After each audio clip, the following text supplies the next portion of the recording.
She was America's sweetheart, the girl who tripped at the Oscars and laughed about it, the actress who ate pizza on the red carpet and made awkward look adorable. For a decade, Jennifer Lawrence had been the most relatable movie star on the planet. The girl next door who somehow won an Oscar at 22. But on this particular morning, sitting across from Joy Behar at The View, the mask was about to crack in a way no one expected. Not the charming, self-deprecating crack that had made her famous. Something raw, something angrier, something that would make America realize that maybe the girl who fell down had been holding herself up longer than anyone knew. The studio went silent. The laughter stopped. And Jennifer Lawrence showed the world what happens when you push the cool girl too far. Subscribe now and drop a comment below, because this confrontation will shatter everything you thought you knew about Hollywood's favorite every woman. The View studio buzzed with the particular energy that always accompanied Jennifer Lawrence's appearances. She was known for giving good television, for saying unexpected things, for making hosts laugh until they forgot their next question. At 34 years old, she had achieved the rare feat of being both a serious Oscar-winning actress and a genuine pop culture phenomenon, someone whose gifts and quotes circulated endlessly on social media. When Jennifer walked onto the set, the applause was immediate and enthusiastic. Her blonde hair was loose, her makeup minimal, her smile already in place. She waved to the audience with the practiced ease of someone who had been doing this since she was a teenager, then settled into the guest chair with a theatrical sigh that got a laugh. This was a woman who had come from nowhere, Louisville, Kentucky. A girl who had convinced her parents to let her pursue acting at 14, who had dropped out of school and moved to New York with nothing but talent and determination, who had worked her way through small roles in indie films until Winter's Bone put her on the map, who had then impossibly become the youngest woman to win Best Actress in nearly a decade. "I hate mornings," she announced to no one in particular. "I really, really hate mornings." The audience laughed. Whoopi chuckled. This was the Jennifer Lawrence they knew and loved. The one who said what everyone was thinking. The one who made fame look like something that had accidentally happened to her, rather than something she had pursued with the ferocious determination that actually characterized her career. Joy Behar watched from her seat with an expression that suggested she had different plans for this interview. She had been unusually quiet during the initial pleasantries, studying Jennifer with an intensity that the other hosts hadn't noticed. "Jennifer Lawrence, welcome back to The View," Whoopi began. "We're so happy to have you here. Congratulations on the new film and on motherhood. How's everything going?" "Everything's chaos," Jennifer replied with a grin. "I have a toddler now, so I haven't slept in 2 years. But it's the best kind of chaos. I wouldn't trade it for anything." "That's beautiful," Sarah Haynes said. "Motherhood really suits you." "Thanks. I mean, I'm covered in some kind of sticky substance most of the time now, and I think I have Cheerios in my hair, but sure, motherhood suits me. It's the hardest and best thing I've ever done." More laughter. The Jennifer Lawrence machine was working perfectly, but Joy leaned forward and something shifted. "Jennifer, let's talk about something real," Joy said, and there was an edge in her voice that made the other hosts glance at her. "You've built this whole brand around being relatable. The falling at the Oscars, the junk food jokes, the I'm just like you persona. But let's be honest, you're worth over $100 million. You've been famous since you were a teenager. At what point does the relatable act become an act?" The question landed like a slap. Jennifer's smile flickered for just a moment before resetting. "I don't think it's an act," she said carefully. "I think I'm just me. I've never claimed to be anything else." "But that's exactly the claim, isn't it?" Joy pressed. "The I'm just like you thing. You're not just like us, Jennifer. You're one of the most famous actresses in the world. You travel by private jet. You wear clothes that cost more than most people's monthly rent. The relatability feels manufactured." Jennifer was quiet for a moment, and when she spoke, her voice had lost some of its playful quality. "So I'm supposed to pretend I'm not human. I'm supposed to act like some untouchable celebrity who never makes mistakes or feels awkward or wants to eat a burger. That would be more authentic to you. I'm just saying that the persona is convenient. It's good branding. It makes you likable in a way that translates to ticket sales. Everything I do is branding now." Jennifer's eyebrow raised. "I can't just be a person who trips sometimes and likes food. It has to be a marketing strategy." Joy shrugged. "You're in the business of selling yourself." "Everything is marketing to some degree. That's a really cynical way to see the world," Jennifer said quietly. "And a really cynical way to see me. We've met before, Joy. Multiple times. You've seen me off camera. Do you actually believe I'm performing all the time? I think everyone in Hollywood performs all the time. It's what you do. The question is whether you're aware of it or in denial about it. Jennifer's jaw tightened visibly. Can we talk about something else? Sure, Joy said, but her tone suggested she was just getting started. Let's talk about the pay gap comments you made a few years ago. You wrote that essay about how you were paid less than your male co-stars and how unfair it was, but you were still making millions of dollars per film. Some people found it hard to sympathize with a millionaire complaining about not making enough millions. Don't you think that was a bit tone-deaf? I think equal pay is a principle, Jennifer replied, her voice getting harder. It doesn't matter if you're making minimum wage or millions. If women are being paid less than men for the same work, that's wrong. Period. But you're not exactly struggling, are you? You're talking about inequality from a position of enormous privilege. Some women can't even afford child care, and you're complaining about the gap between 20 million and 25 million. So because I'm successful, I'm not allowed to advocate for other women. Is that the logic? Rich women should just shut up and be grateful. I'm saying the messenger matters, and your message came from a pretty comfortable place. Jennifer leaned forward, and there was something in her eyes now that the audience had never seen before. Let me tell you about my comfortable place, Joy. When I was 23 years old, someone hacked into my phone and stole private photos of me. Intimate photos that I had taken for someone I was in a relationship with, and those photos were distributed all over the internet for anyone to see. The studio went very quiet. I was violated publicly, globally. And do you know what a lot of people said? That it was my fault, that I shouldn't have taken those photos, that I should have known better. That I was asking for it by being famous and having a body and being in a relationship like a normal human being. Her voice was shaking now, but not with weakness, with fury. I called it a sex crime because that's what it was. I didn't consent to those images being shared. I didn't consent to millions of strangers seeing my body.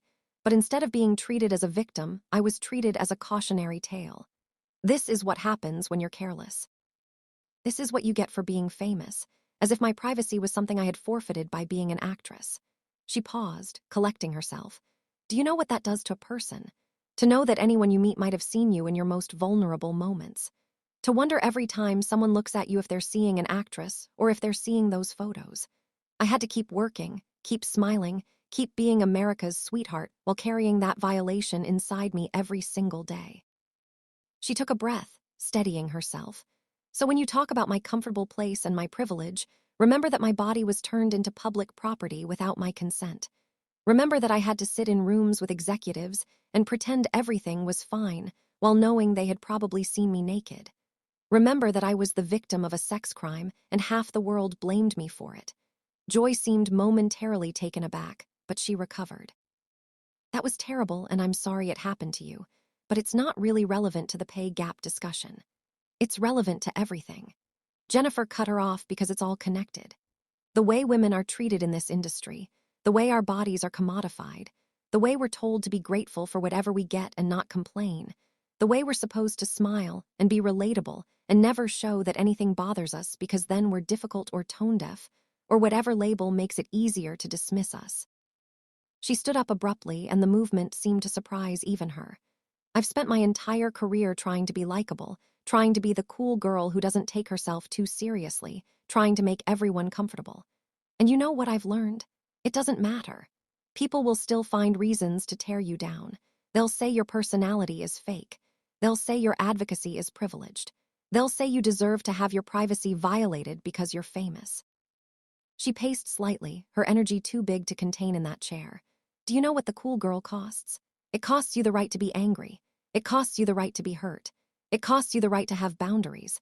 Because the moment you show any real emotion, you're dramatic or difficult or not as cool as we thought. The cool girl is a trap, Joy. A trap that women fall into thinking it will protect them and then spend years trying to escape. She stopped packing and turned back to face the panel. I've watched other actresses get torn apart for being too serious or too cold or not relatable enough. So I went the other direction. I made myself approachable, accessible. I let cameras catch me being awkward because I thought that would protect me somehow. But it didn't. It just created a different set of expectations I had to meet. She looked around the studio, her eyes bright with unshed tears. I'm tired, Joy. I'm tired of performing for people who have already decided they don't like me. I'm tired of being analyzed and deconstructed and reduced to think pieces about whether I'm genuine or not. I'm tired of having to justify my existence to people who have never spent a single day living my life. Whoopi tried to intervene. Jennifer, I think we all understand. Do you? Jennifer turned to her, and there was no hostility in her voice, just exhaustion. Do you understand what it's like to have your most intimate moments stolen and shared with the world? Have millions of strangers discussing your body. To know that no matter what you accomplish, some people will always see you as those photos first and an artist second. She wiped her eyes with the back of her hand, a gesture that was somehow both vulnerable and defiant. I won an Oscar when I was 22 years old. I've worked with the best directors in the world. I've helped create characters that meant something to people. Katniss Everdeen inspired a generation of girls to be strong and fight back. That character showed up at protests around the world. The three-finger salute became a symbol of resistance in actual political movements. People named their daughters Katniss because of what she represented. Her voice cracked slightly. I put everything I had into that character for 6 years, 4 films. I trained until my body broke down. I gave her everything, and in return, she gave me a purpose beyond just being famous. I wasn't just a movie star. I was part of something that mattered. She looked at Joy with an expression that mixed hurt and contempt. But sure, let's talk about whether my personality is an act. Let's question whether I'm allowed to advocate for equal pay. Let's reduce everything I've done to branding and marketing. She looked at Joy with an expression that mixed hurt and contempt. You know what the funny thing is? I actually used to watch this show. I used to think it was a place where women supported other women, where we could have real conversations about real issues. Instead, I've spent the last 15 minutes defending my right to be a human being with flaws and opinions and, yes, money that I earned through my own work. She gathered herself, straightening her spine. I want to say something to the women watching this. Not to Joy, to you. You don't have to be perfect to matter. You don't have to be poor to advocate for equality. You don't have to explain or justify or apologize for who you are. And you definitely don't have to let anyone reduce your whole life to whatever narrative is convenient for them. She began walking toward the edge of the set. Wait, Jennifer, Joy called out. I wasn't trying to, yes, you were. Jennifer stopped but didn't turn around. You were trying to knock me down a few pegs to expose the real Jennifer Lawrence behind the relatable persona.